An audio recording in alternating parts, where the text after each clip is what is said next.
सुबह सुबह का टाइम है और बहुत अच्छा मौसम हो रहा है। देखिए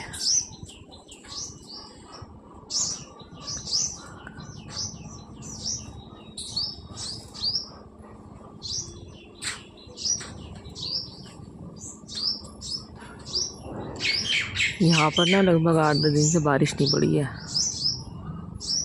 आज बादल आए हुए हैं।